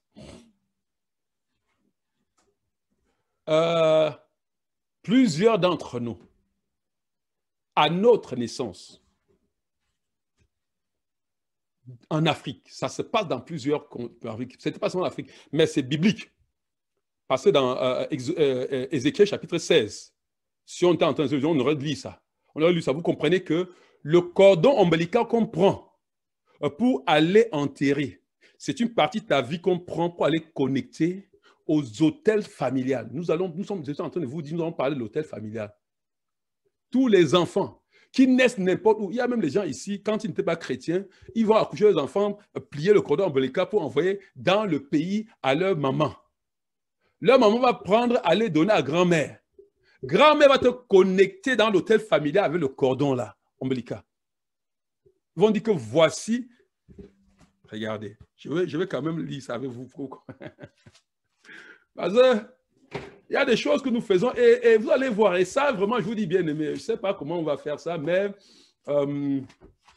c'est extraordinaire tout de même. Hein?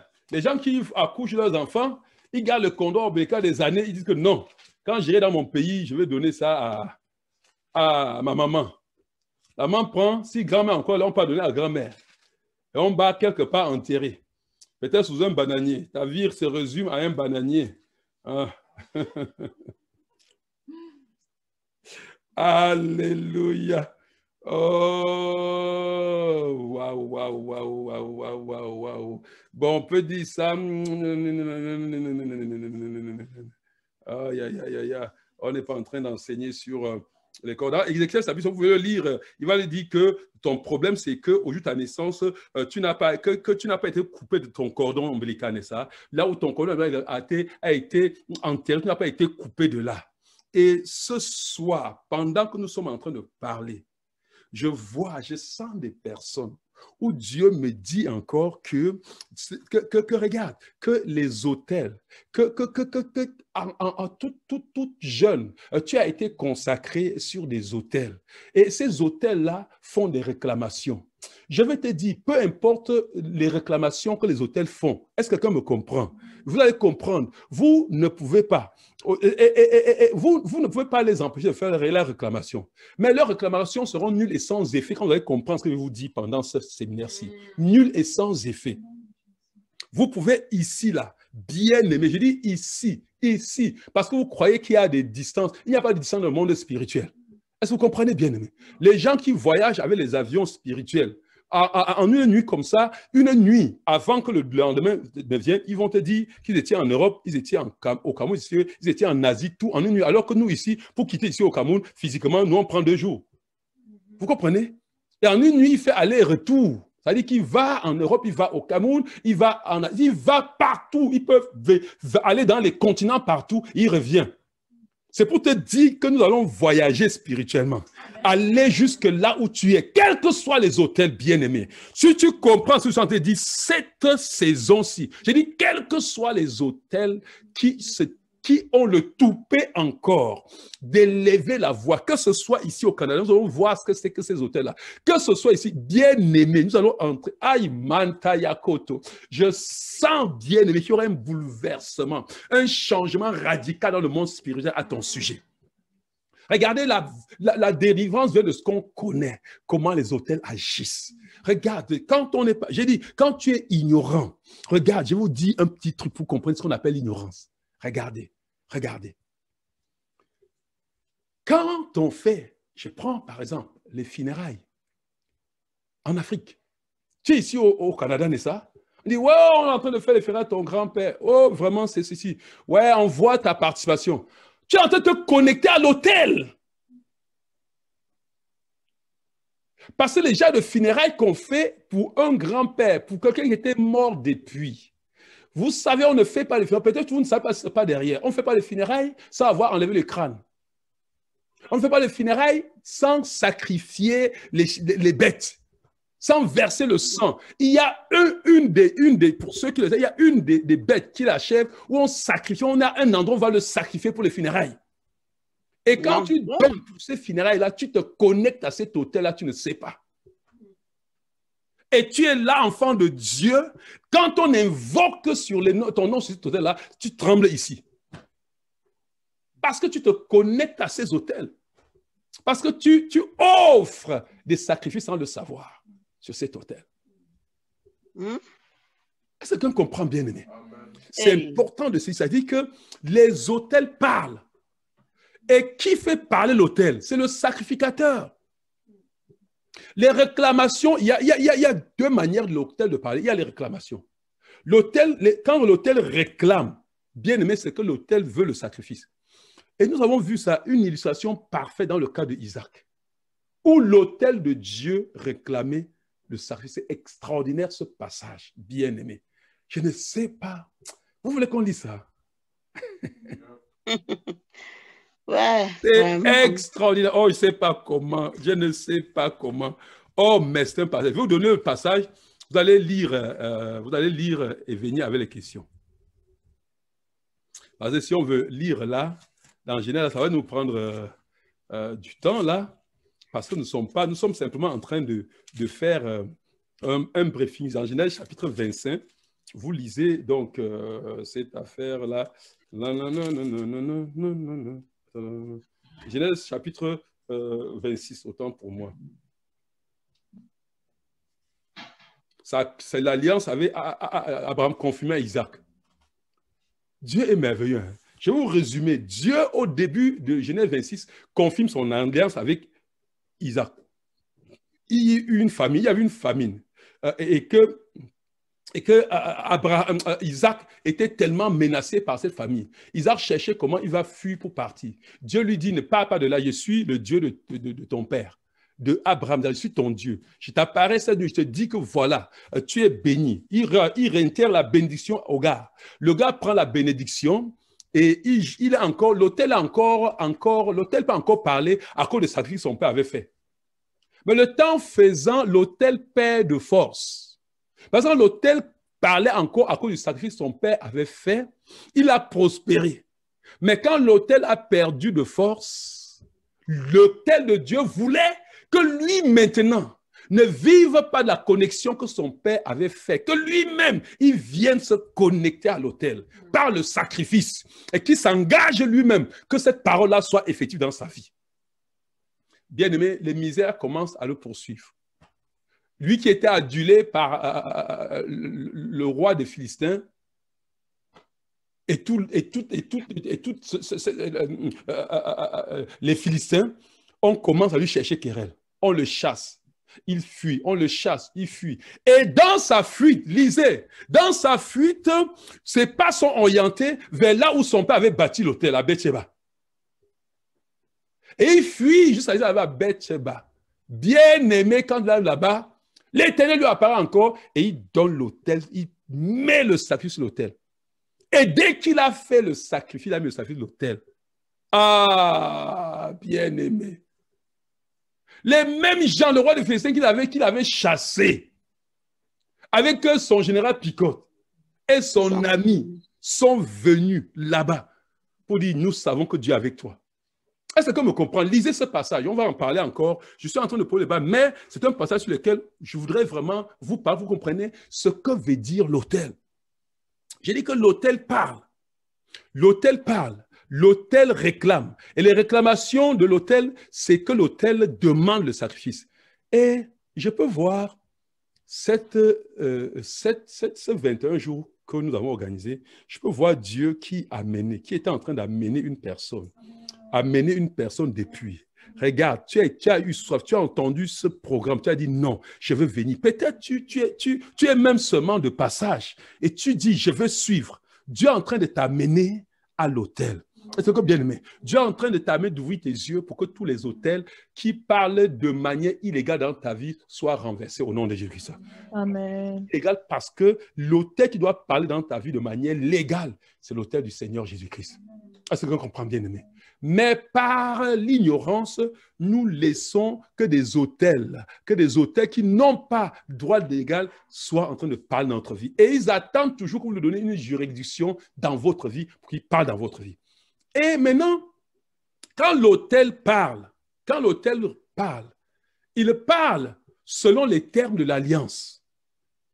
Tout autel, on vient à l'autel, on fait l'alliance. L'alliance, c'est quoi? C'est comme, par exemple, quand Jacob a bâti l'autel à l'Éternel, il a parlé. Il a dit, Seigneur, comme tu es là, comme je suis en train de partir là, et si tu es avec moi et tu m'accompagnes dans tout mon truc, Seigneur, écoute-moi, je ne manquerai pas de te donner les offrandes. Je ne manquerai pas de donner la dîme. C'est l'alliance que tu es en train d'établir. Alléluia.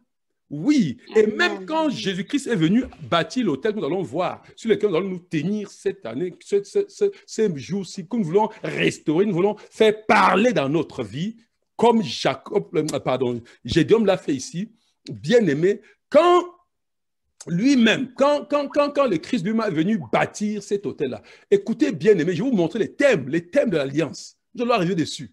Les thèmes de l'alliance. Et c'est important bien de le savoir. L'autel parle en fonction de l'alliance. Le jour où tu naissais, tu ne savais pas. Quand on part avec ton cordon ombilical, vous ne savez pas. On parle. Quand on entend dire, voici notre enfant, nous l'avons ramené dans la famille. Et dès ce jour, avec ton cordon connecté là, tout ce qu'on fait dans la famille, que tu sois à Paris, que tu sois aux États-Unis, que tu sois n'importe où, et ton village est je ne sais pas où, à Cotonou là, dès qu'on se met sur ce terrain, on invoque ton nom. Bien-aimé, ton cordon ombilical répond là-bas. Tu crois? Oh, bien-aimé. C'est comme le cordon ombilical là. Vous envoyez ça, c'est déjà sec, n'est-ce pas? Tout ça emballé. Voilà. Oui, c'est une partie de ta vie. C'est une partie de ton corps. Voilà. Qui porte du spirituel. Et l'hôtel là, le jour où on t'a amené, on t'a dédié, on ne sait pas. Et je me rappelle, bien aimé, il y a une jeune fille pour qui j'ai prié une fois ici, qui m'a perdu vraiment du temps. Et je vous dis, j'avais prié pour cette fille. Peut-être, comment tous les jours, les mêmes problèmes se produisent. J'ai prié aujourd'hui. Elle tombe, on prie, et puis quand elle se relève, c'est comme tout est fini. Et moi, je me réjouis qu'elle est délivrée. Elle revient l'autre jour, les mêmes problèmes. My goodness. Non. Et j'avais prié jusqu'à ce que non, je croyais que c'est fini. Un jour après, quelques semaines après, elle est revenue. Oh mon Dieu. Là, bien-aimé, non. Quand elle a encore manifesté, les démons ont commencé à parler. Je l'ai laissé là, pendant qu'elle était tombée par terre. Je suis allé m'agenouiller dans un coin. J'ai dit, Seigneur, ouvre mes yeux, montre-moi ce qui est dans la vie de cette fille. Qu'est-ce qui se passe dans sa vie? Et le Seigneur a ouvert mes yeux. Et j'ai vu que la fille que vous voyez qui marchait là, c'est une sœur qui marchait et qui venait là. Elle était déposée sur un autel, liée, déposée sur l'autel.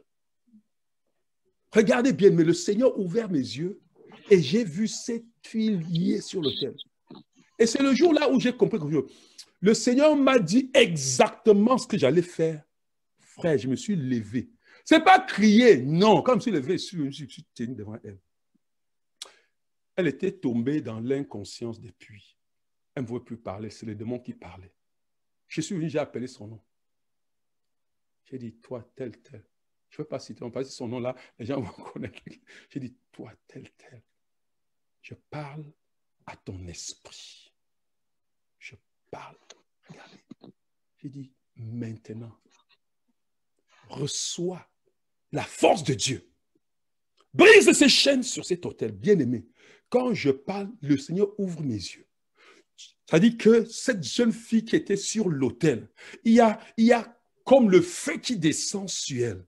Elle tend les mains comme ça, les chaînes se brisent. Une femme sort. Et puis, regardez ce qui se passe, c'est que c'est le jour-là, quand elle se réveille consciente, elle se lève, je dis, c'est quoi? J'ai vu comme ça, j'ai vu comme ça. Il dit, effectivement, c'est là qu'elle me raconte une histoire de sa vie bien-aimée. Et qui elle a sacrifié sur l'autel? Son père. Son père. J'ai dit, telle femme, je sais qui dit que telle femme, c'est telle. Elle raconte l'histoire vraiment pathétique de sa vie. Elle avait 6 ans. Et c'est le jour-là que cette jeune fille s'est levée et est devenue normale. Elle a commencé une vie normale. Jusqu'à ce que ça va encore donner le sacrifice sur l'autel. Pour réactiver. Donc, c'est important de comprendre, bien aimé, que nous n'aurons pas de victoire permanente, de victoire rassurée. Ici, si nous ne passons pas premièrement parce que Gédéon a fait. Soit que Gédéon, première des choses, Gédéon a bâti l'autel. Et je vais vous dire, il y a plusieurs types d'hôtels. Et c'est ce que nous avons commencé à faire depuis. Il y a l'hôtel personnel. Regarde, si je dois être capable de parler pour l'hôtel familial, je dois avoir restauré l'hôtel de ma vie. Est-ce qu'on comprend bien, aimé? Toi, tu es sacrificateur. Est-ce que tu comprends? En tant que sacrificateur, tu as l'autel de Dieu dans ta vie. Toi, dans ta vie proprement, regarde, si moi j'ai encore Baal dans ma vie comme autel, je peux aller détruire l'autel de Baal quelque part? Non, tu ne peux pas. C'est qu'il y a d'abord la restauration de l'autel personnel. L'autel personnel. Tu ne peux parler dans l'autel familial que lorsque tu as restauré toi-même ton autel avec Dieu. Tu as renversé les balles dans ta vie. C'est vrai que vous voyez, nous avons trop insisté sur le cœur, sur la disposition. Que tous les Baals, tous les Astartés, toutes ces divinités qui avaient pris place dans nos corps, tous ces mammons, il y a un autre qu'on appelle mammon, qui est dans les cœurs de plusieurs personnes, que ces mammons-là se mettent dehors au nom de Jésus-Christ. Et que je me donne, et que je me donne, je me donne. Et je vous dis une chose, ça je vais dire ceci avant que nous le prions ce soir, par rapport à ça, il nous manque quelques minutes, c'est que j'ai raté sur l'autel que nous faisons ce soir, c'est que vous voyez, les autels, pardon, quand nous nous avons séparés, lisez-moi Genèse chapitre 26 et chapitre 22. Vous commencez à 22, n'est-ce pas? Et 26. Vous revenez demain avec ça. Avec toutes vos questions, quand vous allez lire ça, vous posez. Il y a des choses là-bas qui vont vous faire des points d'adoration. Prenez ces points-là et nous allons prier. Je voulais dire ceci pour clôturer. Il y a trois choses qui qualifie, qui donne la puissance à l'autel. La puissance de l'autel. Il y a trois qui donnent la puissance à l'autel. La première chose en partie, qui est vraiment en partie, est la divinité qui est derrière l'autel.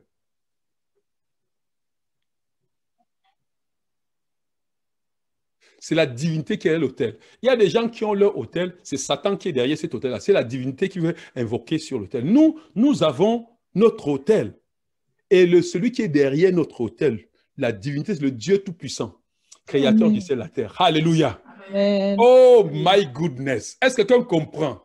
Le Dieu que tu invoques, c'est le Dieu qui répond par le feu. La démonstration dans le livre de 1 Roi chapitre 18 avec Élie et les prophètes de Baal. Il a dit, on va voir si Baal est Dieu. On va voir entre Baal et l'Éternel qui est plus puissant. Alléluia. Oh my goodness. Est-ce que nous avons... C'est pour ça que je me vante. Je me vante d'avoir cru en Dieu. Écoutez, tu voyais Satan, s'il fait n'importe quoi, qui fait n'importe quoi, il faut rire. Et tu vas voir, comme je suis en train de te dire, et que ton esprit est en train de saisir, tu vas voir toi-même. Je sens que les gens vont te faire le coup de fil dans ton village pour te dire, laisse-nous tranquille. Laisse-nous tranquille, c'est quoi? Les gens vont te faire des problèmes là où tu es pour dire, laisse-nous tranquille.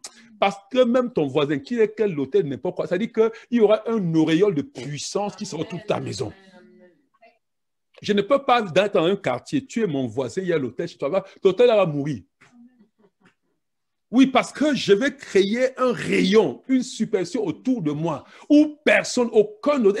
Nous allons prier, hein? Nous allons signer des décrets. Vous comprenez bien, mais nous allons signer des décrets, nous allons paralyser.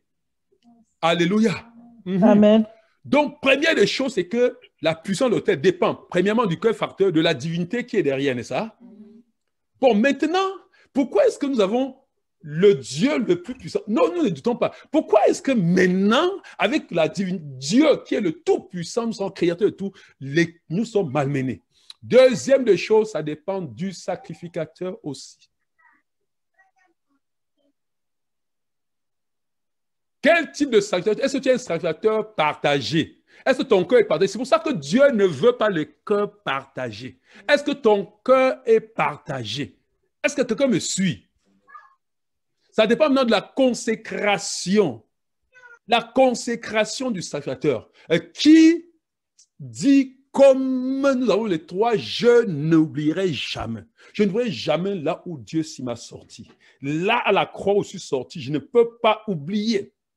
Deuxième des choses, je n'oublierai jamais que c'est lui qui me donne tout. Je ne ferai pas d'une créature le Dieu de ma vie. C'est le Créateur. Je ne vais pas faire du soleil mon Dieu. Je vais faire de celui qui a créé le soleil mon Dieu. Vous comprenez bien, mais ça dépend. Et la dernière des choses, et c'est là le plus important, c'est la qualité du sacrifice que nous mettons sur l'autel. La qualité du sacrifice. La qualité du sacrifice. Il y a dans le monde entier, deux autels puissants. Il y a l'autel que Dieu a bâti, Le Père a bâti, a offert son Fils en sacrifice. Nous aimons à dire que c'est son Fils qui a bâti cet autel et cet autel lui-même en sacrifice cet autel. Le deuxième, c'est l'autel qu'Abraham a bâti, a offert son Fils. Cet autel qui fait un problème de dispute entre Israël et les musulmans jusqu'à aujourd'hui. Cet autel qui est là où le temple de l'Éternel a été bâti, sur le mont Moria. Cet autel qui est là où Dieu même, quand Dieu va venir sur la terre pour mettre son trône, ce serait sur le mont Moria qui va atterrir. Parce que quelqu'un comprend? Seigneur Jésus. Est-ce que quelqu'un comprend ce que nous sommes en train de dire? La Bible dit la montagne de Sion, là où le Seigneur viendra, où le trône de Dieu va être déposé. C'est sur cette même montagne qu'on a bâti le temple de David, que David a bâti le temple, que Salomon a bâti le temple. C'est cet endroit où le temple a été détruit et les musulmans ont pris. Qu'on dit encore aujourd'hui. Je voudrais que vous compreniez la puissance de l'autel. Alléluia. Est-ce que quelqu'un me comprend? Est-ce que quelqu'un me comprend? Pourquoi l'autel est tellement puissant? Parce qu'Abraham a donné le genre de sacrifice que personne n'a jamais donné. Amen. Son fils unique. Oh mon Dieu. La puissance, la voix de l'autel. Regarde la divinité qui est derrière l'autel. Sa voix est prépondérante en termes de genre de sacrifice. Pourquoi les gens qui ont les petits satans là, et ils font les sacrifices, ils te dominent toi? Parce que, regarde, la voix de Dieu dans ta vie est faible. La voix de ton autel est faible. Parce que la vie que tu télécharges sur l'autel, le sacrifice, tu détermine le genre de vie que tu vas recevoir. En fait, le genre de vie que je dépose sur l'autel détermine ce que je vais recevoir en retour. Est-ce que vous me comprenez? Oui, bien-aimé. Les satanistes savent donner.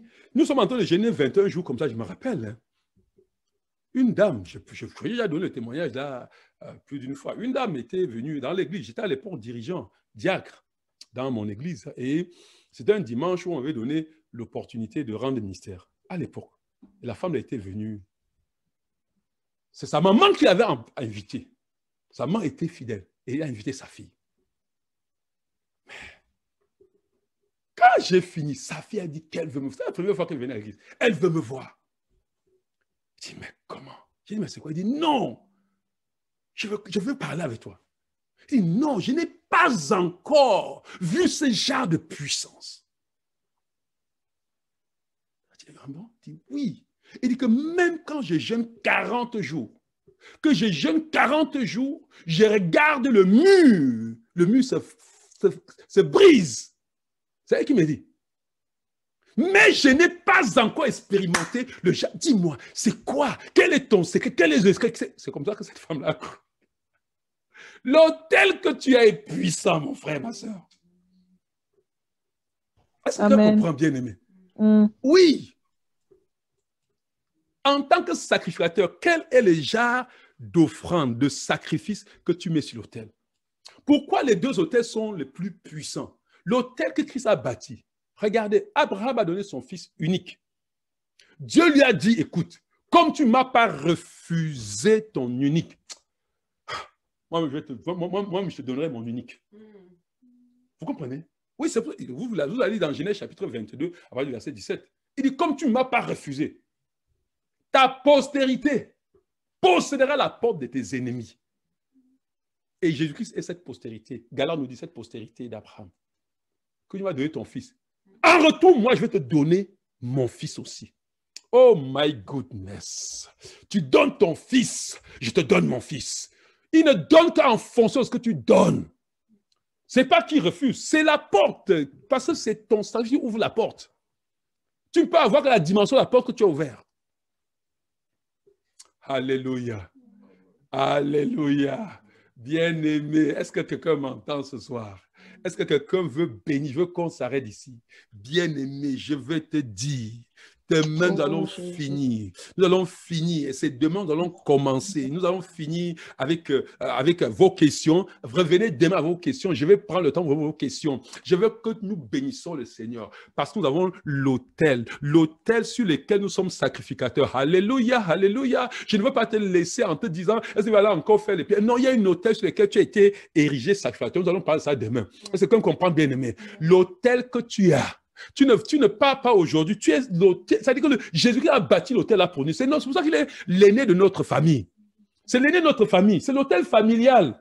Alléluia. Nous allons parler de différents hôtels. L'hôtel familial, l'hôtel personnel, l'hôtel familial, l'hôtel de village. Parce que ton village, il y a un hôtel qui conduit une communauté. Il y a un hôtel qui couvrait le Canada ici. Ce n'est pas pour rien que nous faisons allégeance à la reine d'Angleterre en tant que citoyen canadien. Vous comprenez bien, mais le jour où on était parti, on disait qu'on cite ça, dans ma bouche, là, je ne disais pas grand-chose. Est-ce que vous comprenez?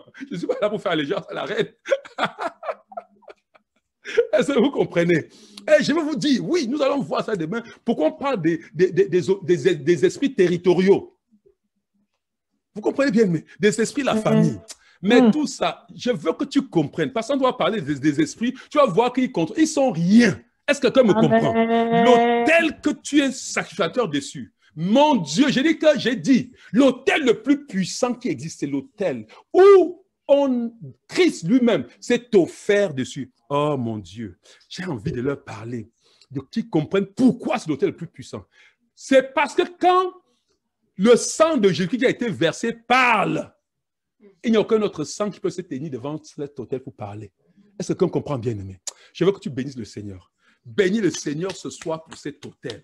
Cet autel sur lequel tu tiens et qui demain nous allons entrer. Aïe, aïe, aïe, aïe, aïe, aïe, aïe. Bénis pour l'autel. L'autel le plus puissant.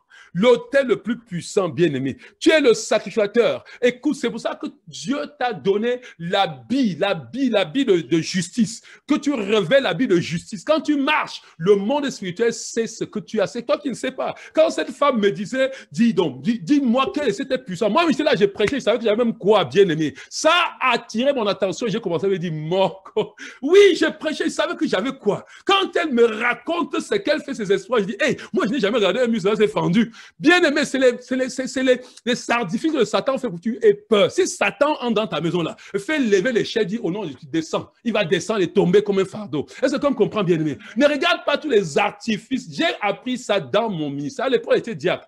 J'ai été pasteur. J'ai été longtemps. J'ai fait le combat spirituel. Quoi que Satan fasse, écoute, bien-aimé, Satan a porté Jésus pour mettre sur la montagne et de sauter. Et Jésus a paniqué. Que Satan te porte, tu dors, tu te réveilles, tu es au sol. Lève-toi sur le sol, tu mets sur le lit, tu dis au nom de Jésus-Christ, tu le mets à sa place. Est-ce que toi me comprends? Ce sont les simagrées qu'il fait pour t'impressionner, pour créer la peur dans ton cœur. Hey, Seigneur Jésus, je vous donne des témoignages, bien-aimés. Je veux que ta foi se lève. Je veux qu'en cette saison, bien-aimés, nous sommes en train de bénir le Seigneur pour cette. Dis merci à Dieu pour l'autel de la croix. L'autel de la croix. L'autel de la croix. Bénis le pasteur établi sacrificateur. Non pas seulement sacrificateur, mais tu es un sacrificateur roi. Pour que tu fais et tu règnes. Il te donne la puissance pour régner. Oh Seigneur, ce soir, Seigneur, pendant que nous allons, je vais te dire, bien-aimé, peu importe l'autel familial, peu importe l'autel ancestral, que ce soit la maison de ton père, la maison de ta mère, peu importe que ce soit l'autel de ton village, vous allez vous rendre compte que dans certaines tribus, il y a des choses qui sont récurrentes. L'autel de cette tribu, que ce soit l'autel de ta tribu, que ce soit l'autel de ton pays, que ce soit l'autel ici dans le Canada qui gouverne. Chaque région, chaque province a ses autels, chaque région a son autel. Il y a un autel qui coiffe tout cet autel-là, qui est l'autel du gouvernement fédéral. Nous, on s'en fout. Peu importe que ce soit l'autel. Aïe, aïe, aïe, aïe, aïe, aïe. Seigneur, nous te bénissons. Bien, je suis en train de te dire qu'il n'y a pas de raison que tu ne sois pas victorieux. Je suis en train d'ouvrir tes yeux, que quand tu parles en tant que sacrificateur, que tu saches que tu as l'autel le plus puissant. Est-ce que tu me comprends, bien-aimé? Et je dis, aucune puissance des ténèbres, aucun prêtre se tenant sur quelque autel satanique que ce soit, ne pourra plus jamais invoquer ton nom sans que le feu descende au nom de Jésus-Christ. Bien-aimé, l'autel, c'est le lieu où on signe les décrets. L'autel, c'est le lieu où on révoque les décrets. Je vais t'apprendre à signer. Je vais t'apprendre à révoquer les décrets au nom puissant de Jésus-Christ. Ta parole a force de loi dans le monde spirituel parce que tu es la justice de Dieu. Oh, je vais savoir comment. Vous m'attaquez, vous par la justice de Dieu. Ta parole sur l'autel de Dieu fait force de loi dans le monde spirituel. Regarde bien, tu défais les décrets signés par le monde des ténèbres, par le monde d'enfer. Et tu révoques ces décrets, et tu signes les décrets, et tu les alignes, marches au pas au nom de Jésus-Christ. Oh, bien-aimé, nous allons renverser ces autels. Renverser tous ces autels demain au nom puissant de Jésus-Christ. Le temps est venu, bien-aimé. Je dis que le temps est venu. Que tu comprennes pourquoi. Il est allé d'abord renverser cet autel. Il a bâti l'autel l'Éternel. Je te parle l'autel que quand nous allons parler, que tu saches que tu es en train de parler bien. Oh, Seigneur Yahweh, nous te bénissons. Nous te célébrons. Oh, Père. Regarde. Le diable va s'agiter ce soir. Il va s'agiter. Parce qu'il sent définitivement. Tu te perdras pour toujours. Est-ce que tu comprends? Oui, il sent qu'il va te perdre pour toujours. C'est fini au nom de Jésus-Christ. Le Jean qui était en toi, vaillant héros, va avec cette force qui est en toi. Je suis avec toi. Je suis avec toi. Va avec cette force qui est en toi. Je suis avec toi.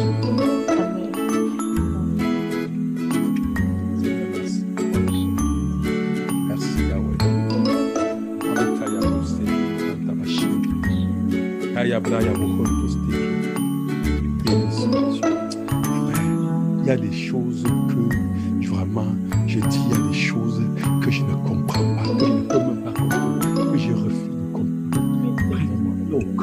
Regardez, j'ai vu des serviteurs qui sont des pasteurs, qui sont des pasteurs, mais que dans toutes les familles, ils ont cru, mais dans leur famille, l'autel familial les a tenus captifs. Ce n'est pas possible. J'ai dit que ce n'est pas possible. Quelqu'un me dit, dis à ton frère, ce n'est pas possible. Ce n'est pas possible. Ce n'est pas possible. Je refuse au nom de Jésus-Christ. En tant que sacrificateur, mandaté par le ciel, pour être porte-parole de Dieu sur la terre, investi de tous les pouvoirs, je dis que je signe les décrets. Je révoque les décrets. Et le ciel entérime au nom de Jésus-Christ. Ces choses ne sont pas possibles dans ma vie. Au nom de Jésus-Christ. Ces choses ne seront plus possibles dans ma famille. Au nom de Jésus-Christ. En cette saison, je me lève. Je prends ma place de sacrificateur et de roi. Je décrète. Je signe les décrets. Et cela est appliqué dans le monde spirituel. Au nom de Jésus-Christ. Seigneur, merci. Reçois la gloire. Au nom de Jésus-Christ. Amen.